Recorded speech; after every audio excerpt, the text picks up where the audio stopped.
Welcome to r/Maliciouscompliance, where a company learns the lesson, don't mess with the IT guy.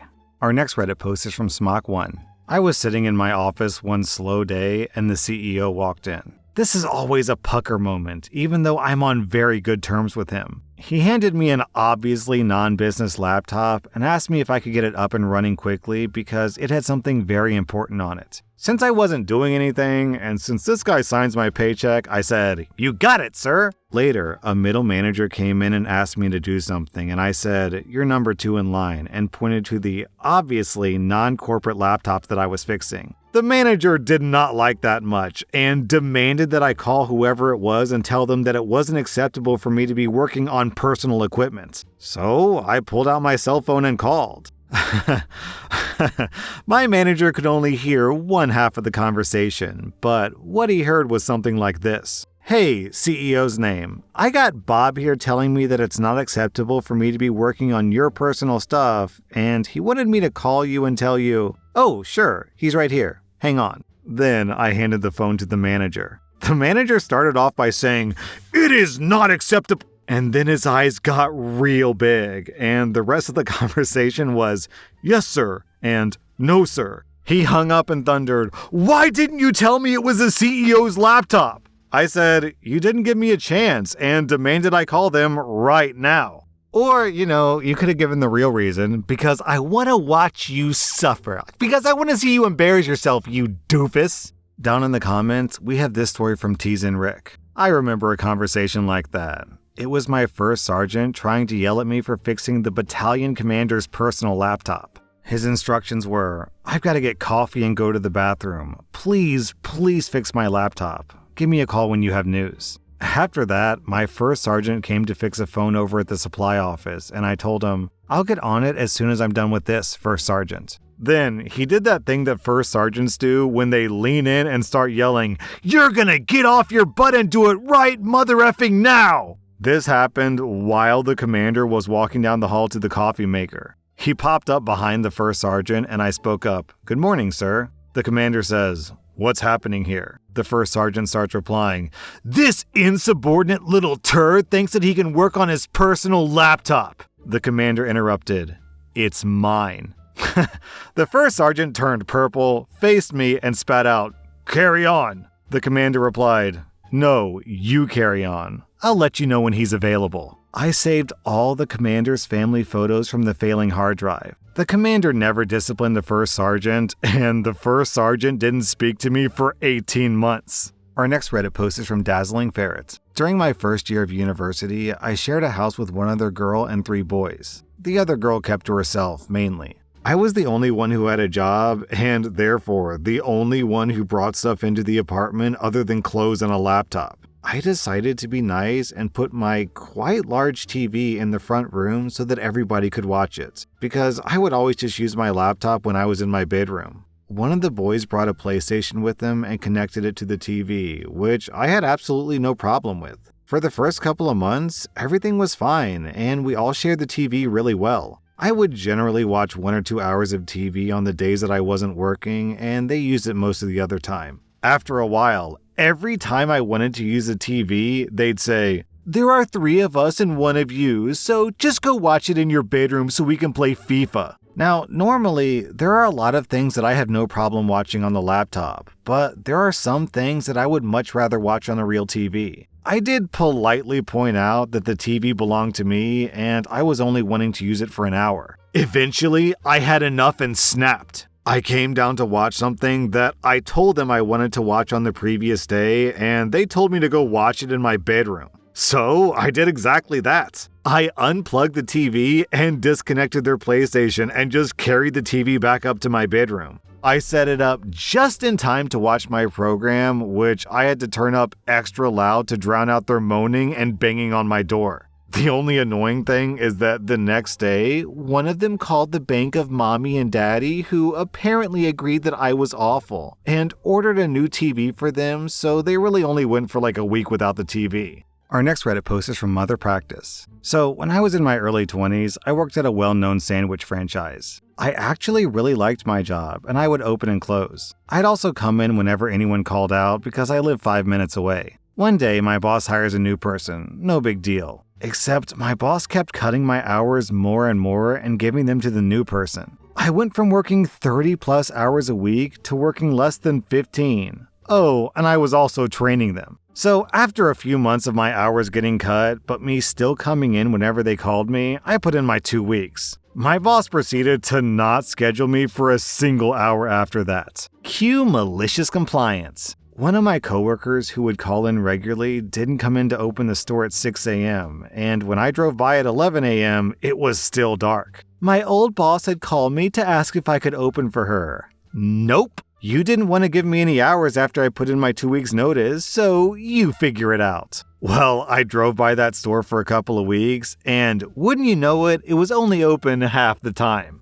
Hey, OP, seems fair to me. If she's gonna stop giving you work out of the blue, then you can just stop working out of the blue. Our next Reddit post is from Squirrel Master. When I was around 15 or 16, a friend and I went to the local mall on the weekend to hang out and hit the arcade. After a bit, we decided to get a drink at the food court. While we were standing in line, an older man, late 30s or early 40s, looking like he just got out of the gym, decided to cut in line in front of us. The line was fairly long at this point, around 10 people deep. I tapped him on the shoulder and said, "Sir, we're in line here." He shot us a look and turned back around, pretty much ignoring the fact that we were there. When he got nearer to the register, he reached into his pocket to take out his wallet. As he did so, a wad of cash fell onto the floor, unnoticed by him. As rude as he was, I was raised to be courteous and respectful. I picked up the cash and said, "Excuse me, sir," at which point he replied, without even turning to look at me, "Shut up and leave me the F alone." I turned back to look at the older gentleman behind us, who just smiled and shrugged. So I placed the cash in my pocket. When it was time for him to pay, he opened his wallet to discover that there was no cash in it. He quickly turned around and scanned the floor. When he didn't find the money, he asked us if we had seen him drop it. My friend said, "Can't help you. We were told to shut up and leave you the F alone." The guy was a bit angry, he ranted, but in the end, he walked away without his money. Turns out there was $147 in there. A nice haul for a broke kid in the early 90s. Another time, when I was a little older, I'd gone to Wally World. I'd purchased something fairly inexpensive and I paid the cashier. She handed me around $87 in change. I said, "Ma'am, I think you gave me the wrong change." She looked at it and told me that it was right. I responded, "But ma'am." She cut me off spitting mad and went into a rant about how she was very good at math. I let her finish and simply said, "Okay, sorry to bother you, ma'am." I then took my leave. I wonder how she felt about her math skills when she counted her drawer after her shift. What I was trying to tell her was that I had paid with a $20 bill, not a $100 bill. Our next Reddit post is from Pokidoki Loki. This story was just told to me by my amazing Haitian grandma. She's not the greatest at speaking English, so some of this might have been a little lost in translation. We were listening to rSlash, and the topic of periods came up and how some people are low-key uneducated. I was telling her stories about how some girls weren't allowed to go to the bathroom by male teachers, even on their periods, and she told me this gem. She told me that she was in the Dominican Republic for vacation and she was shopping at a store. Now, she said that back then she was bigger than she is now and she was wearing a skirt. She was, of course, on her period and was wearing a pad. Apparently, the pad was poking out in the front a little. The store manager had told a female clerk to come to the front because apparently they had noticed the bulge in my grandma's pants. The interaction went something like this. "Hey, what are you hiding in your pants?" My grandma said, "Nothing." "Ma'am, I can see you smuggling something. I'm gonna have to call security if you don't tell me right now." My grandma said, "Okay, call them." The store clerk obliged and called security. They came shortly after and talked to my grandma. The security officer said, "Ma'am, what are you hiding?" "I already said, I'm not hiding anything." "You're lying. Show me." At this point, my grandma was getting fed up and just decided to follow his instructions. She pulled on her underwear and ripped the pad off and placed it in his hand, blood exposed and all. The pad was bloody. The man was apparently appalled and screamed, "Ew, what is that?" and started screaming. Other customers had stepped up to defend my grandma, asking why they thought that she could smuggle something in a skirt, lol. My grandma just paid for her stuff and left like the boss that she is. OP, that's the best story I've read all day. Period. Our next Reddit post is from Econ Guy 101. I work in IT. Some people are surprised that I tended to shun cell phones for most of my career. I didn't get one until 2013. But a big part of the reason was that I knew that working in IT, if I had a cell phone, my employer would expect me to be on call basically 24/7 with no additional pay or anything. There was, and still is, a social expectation that you answer your phone, or at least try to, no matter where you are or what you're doing. Out on a nice date? Too bad, boss is calling.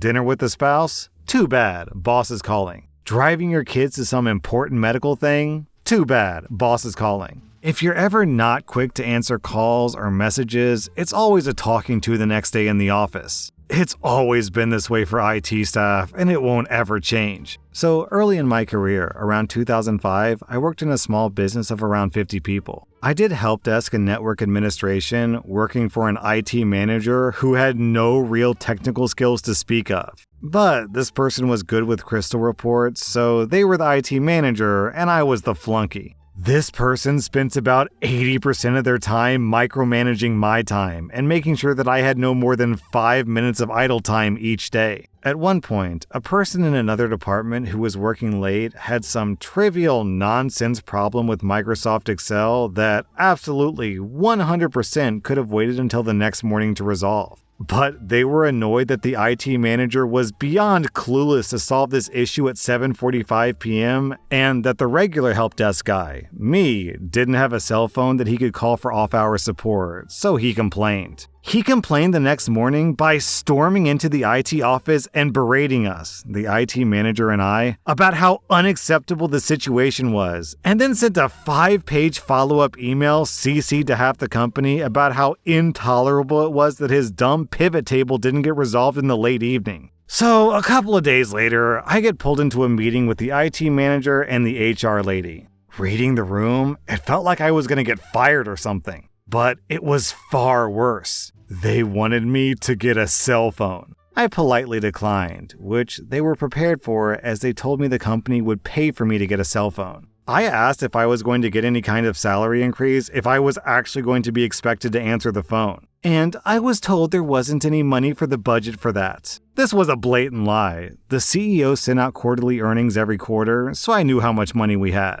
So I said that I'd take the company-issued cell phone, and I'd even answer it after hours without demanding more pay. On one condition. I get to pick the cell phone and the carrier. They were delighted, agreed in writing, and were almost giddy as I got up and left the room. I found a Motorola Razr from a Japanese phone company that had the right kind of compatibility to work on the North American cell phone network. But it retained a Japanese phone number and had an international roaming plan. I went out of my way to find the worst possible plan, and calling this phone would have incurred two-way international long-distance calling, plus the per-minute international roaming fees and all that. And based on that quick math, I think it would have cost them over $5 per minute in total to call me. A day or two after the meeting with my boss and the HR lady, I requested a follow-up meeting and presented the phone and plan that I'd picked out. It was clear from their body language that they couldn't tell if I was kidding or not. The HR lady finally realized that I was dead serious and asked why I picked something so expensive. I said with complete honesty, I find it almost offensive that you want me to be theoretically on call for an unlimited amount of time outside the office, potentially disrupting literally everything I do outside of work hours. But you weren't willing to offer me even 1 penny in compensation. Well, if someone wants to call me for support after hours, somebody, somewhere is going to pay for that call, one way or another. They thanked me and said they'd get back to me about it later.